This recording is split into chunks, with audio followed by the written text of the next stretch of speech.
I'm always on the lookout for more information when it comes to book marketing because this is an area that we can always learn something from somebody. And so that's what leads me to today's guest, who is the host of The Business of Writing over on YouTube, which is a channel I've been following for a little bit now, and also the Mind Your Business for Authors podcast. Now, Joe has some extensive background in working with self-published authors and book marketing. In fact, he's actually spoken at a number of events, one of those being 20 Books Vegas, which is a huge conference. Highly recommend it to any authors that want to take their business seriously. Check that out. Let's get into the interview with book marketing expert Joe Solari. Joe, we should have started recording this about 15 minutes ago. What were we thinking? I know, Dale. It's one of those things that we get talking and then you realize, oh my God, we're using up our whole hour. Right, exactly. Exactly. Joe, just real briefly, share with my audience, who are you? What's your background? What got you into this business? Well, how I got into this business was my wife asked for help with the book that she published. I never wanted to be involved in self-publishing. In fact, at the time I was in a water treatment business and she was off doing this book thing and she was having some troubles. And this was like 2011, 12. So you remember how horrific it was to try and self-publish, right? And when I went into her account, there was some tax issues. So they hadn't paid her and there was $4,000 sitting in the account. I immediately got interested in self-publishing. Enough incentive. Right. It's like, wow. And because this was a nonfiction book about T-shirts and jeans styling, and she was making that kind of money. And she's continued to put out books in the nonfiction space around her styling brand. But what happened was long story, but I ended up thinking that, of course, I was a brilliant guy. When I sold a business, I'll write a book. And when I put that book out, the few folks that did read it were in the 20 Books group, and they asked me to start helping them with this idea of how to help creatives with their business. And, fast forward, what I'm doing today is I've got a group of authors that are private clients. I have a partner named Lisa Gardina, who's a CPA, and we're being their back office and financial support mechanism. So we're doing their payroll, we're doing the bookkeeping. We're planning their marketing strategy. We're acting like their CFO and controller and them as the CEO to really help these businesses grow, because these are, multi-six-figure, multi-million-dollar authors that are selling crazy amounts of fiction. And it's, I was thinking before we got on the podcast, it's like one of the big things in this for me is like the circumstances of my life prepared me for a job that never existed, right? Like you think about it at my age to think, well, what do you want to be when you grow up? It's like, well, what I was thinking is I was going to help authors who sell books electronically. like it was so far out of the realm, right? Like I want to be a flying car mechanic.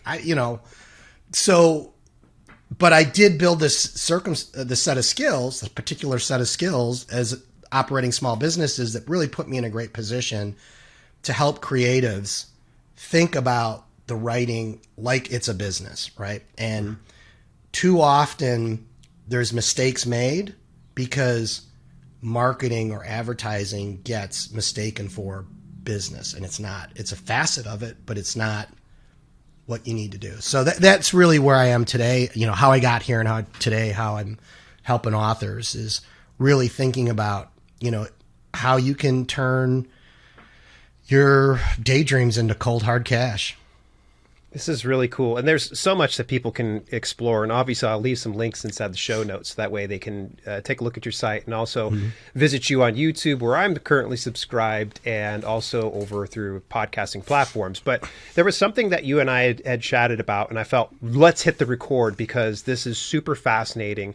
You were sharing with me about the Kindle Unlimited, the KDP Select Global Fund, and how it's not quite as good as what we would think. So share with me, because I feel like this piece is something that more authors that are so busy putting KDP Select on a big pedestal need to probably realize it's not all sunshine and rainbows and unicorns. Yeah. And, just to frame it, I mean, that program was a massive value creation, right? Like it's created. A lot of people complain about Amazon and how it's hurt small business, but then if you look at the author community, it created made more opportunity and more millionaire authors than anything ever before. Yes. And a lot of it came through that value that was created by a subscription service where readers can, kind of have a fixed cost per month, and authors could make what they could if their products were in demand.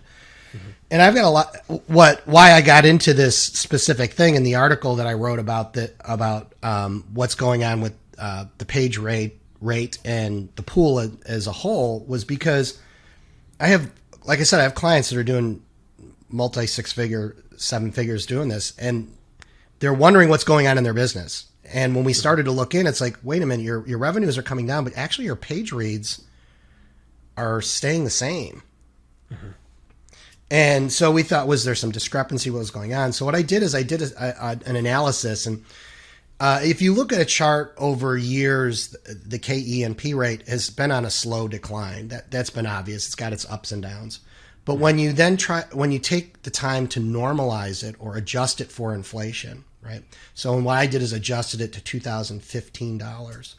What you see is there's been a 33% decrease in what you're getting paid, right? So if you compare a 2015 dollar to a 2023 dollar, it's not 0.004 cents, it's 0.0027. So it's half as much. Yeah. So you're looking almost like a quarter of a cent per page read. Yeah, which can hurt, right? And then when you look, you do the same thing to the pool, it's not over $40 million, it's closer to 31. So it's a smaller pie that we're all getting thinner and thinner slices of. Why? Because it seems like it has been going up, like the global select pool. Where's the disconnect? Why aren't the authors getting paid that? Do you know that?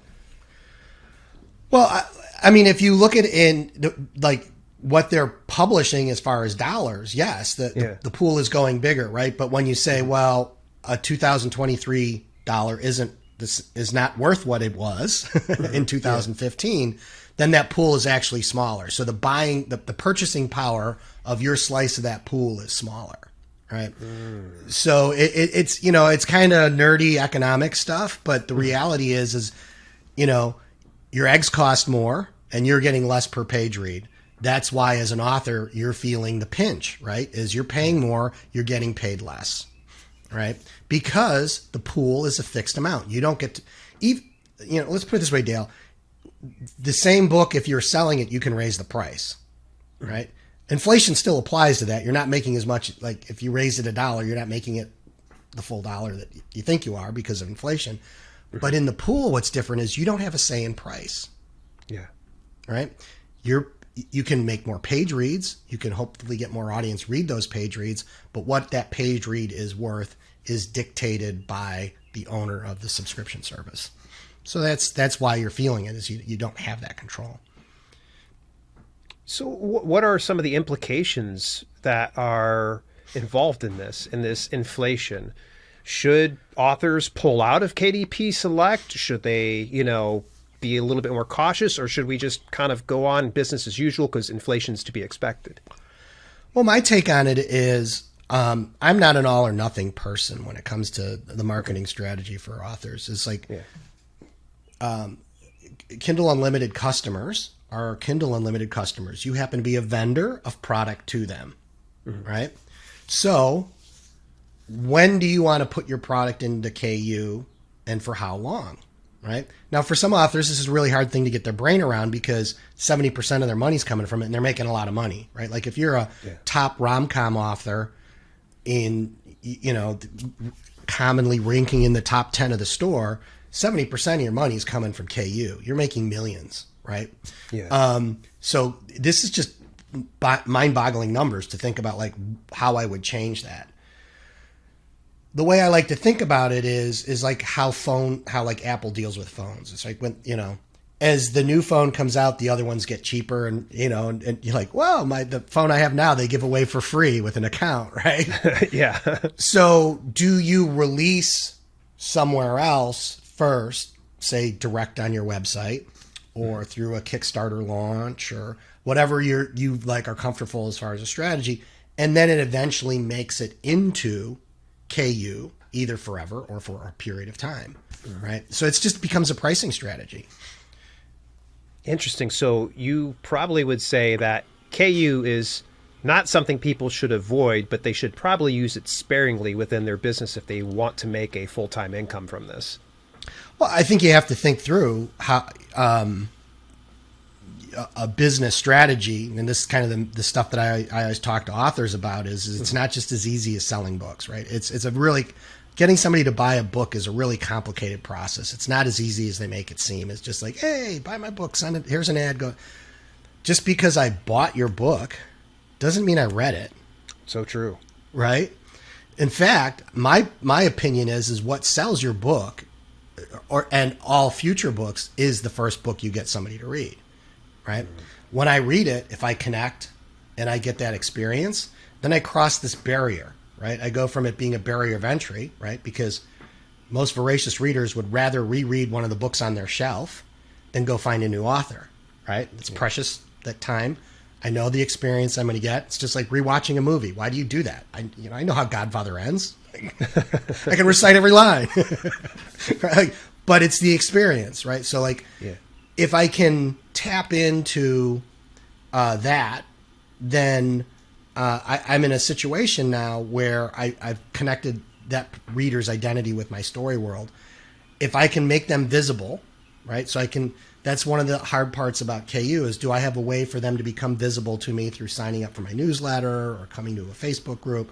And then I have the capacity to see about how I can sell them more books, and give them a bigger community experience. And how can I maybe find out if there is a direct experience or a higher price point that they're prepared to pay to get deeper into this. Yeah. So I think I kind of answered that. Yeah. This is really good information. Let me see if I can kind of pull something a little bit more out of you here. And I know this is such a loaded question and could take 2 to 3 hours for you to answer.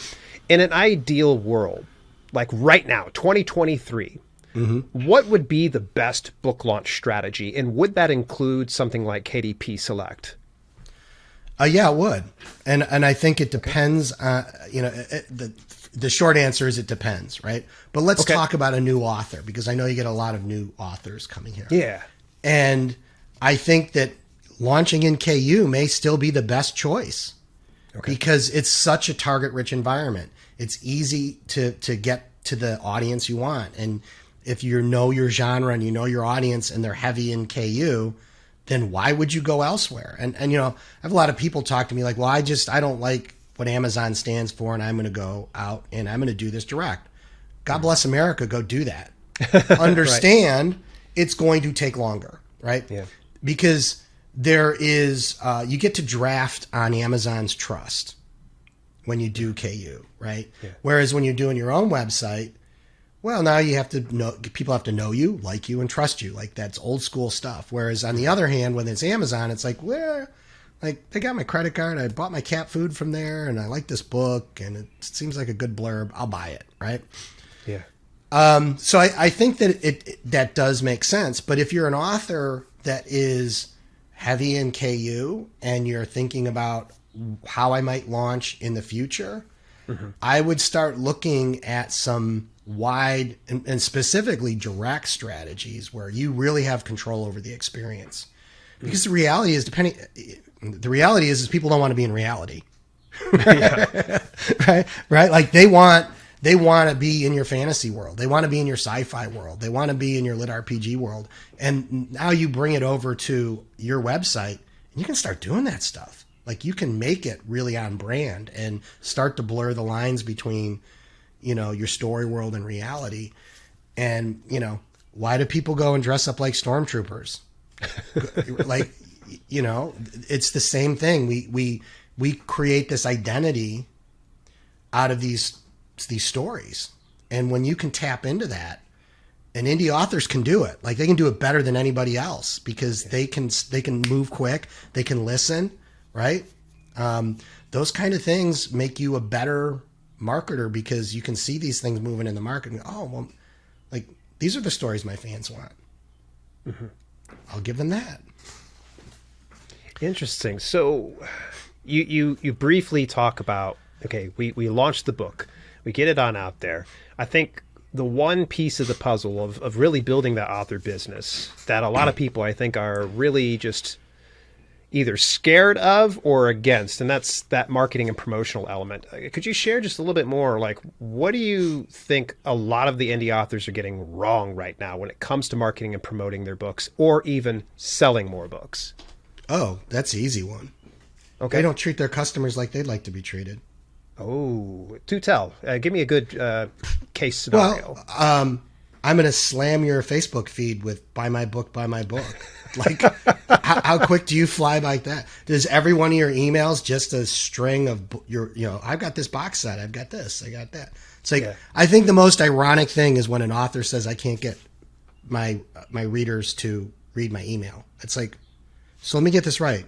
You write for a living and their hobby is reading and they won't read it. Maybe it's what's in the like it's the messaging, right?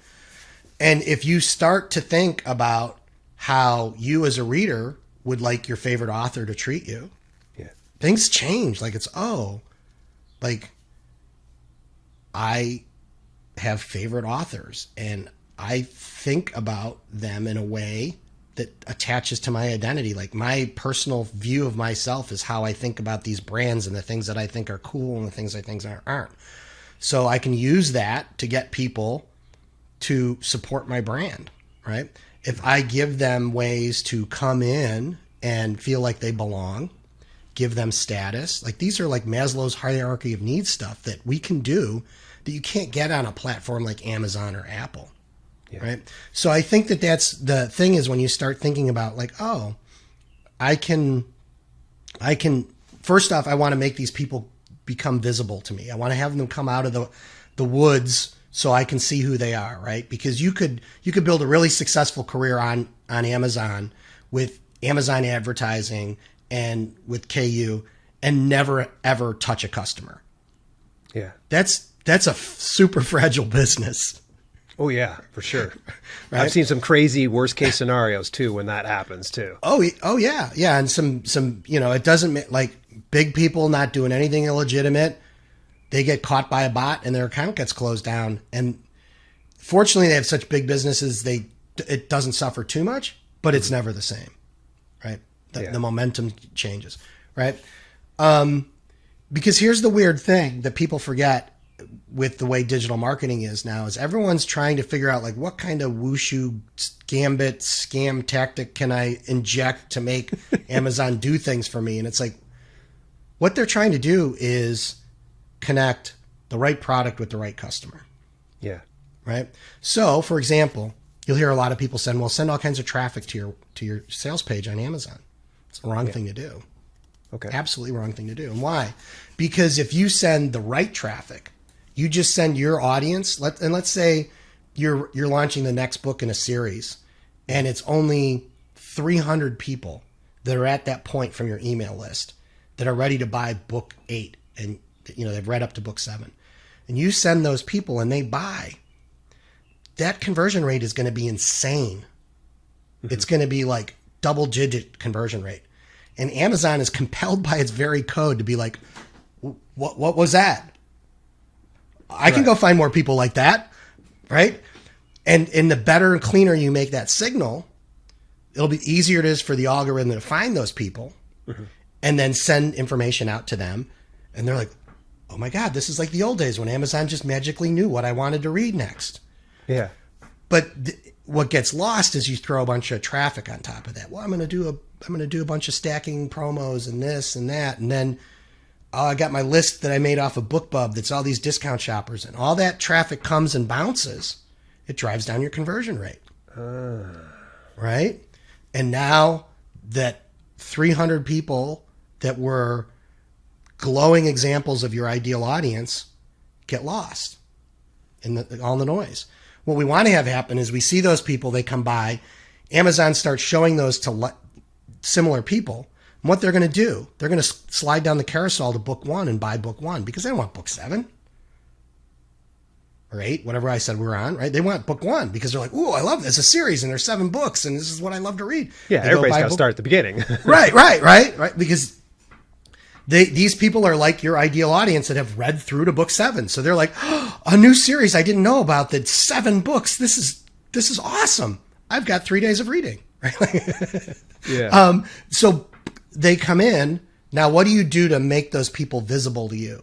Like what happens at the end of that book and the end of book 2 that you can bring people into your community and help them understand what it means to them to be part of your brand, right? Because the selling already is done. If they get to the end of the book, you sold them. Yeah. So I know there was a lot in that, but I think that that's really, the shortest answer I can give you on that one. That's great, Joe. Actually, we're getting down to the last couple of minutes, and I always love to ask all of my guests this specific question. And I think you've given a ton of advice already, but I would love to hear something a little different than what we've said before. What advice would you give to any aspiring authors or self-publishers out there? Sure. I think that the biggest thing that I can help you with that most people never talk about is what you're doing is a startup business. Hate to break it to you. And there's most startups fail. For a startup to get through 5 years is a 50-50 shot, a flip of a coin. Most fail. There's a 20% failure rate in the first year. So what could we do to fix that? Well, the number one reason for businesses failing is they run out of cash. So what if we fix that problem? What if you went and budgeted the money you need to do multiple launches, right?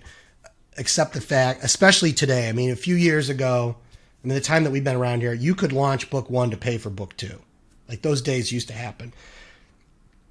In a lot of genres, if you don't have 3 to 5 books out in that series, people aren't going to even look at the series, right? Because part of the product promise is I deliver on a regular basis. Then you can point at like multiple genres where people come in, they write a book, maybe put up a pre-order, and then they flake off and go write something else. And readers get really upset with that. Mm-hmm.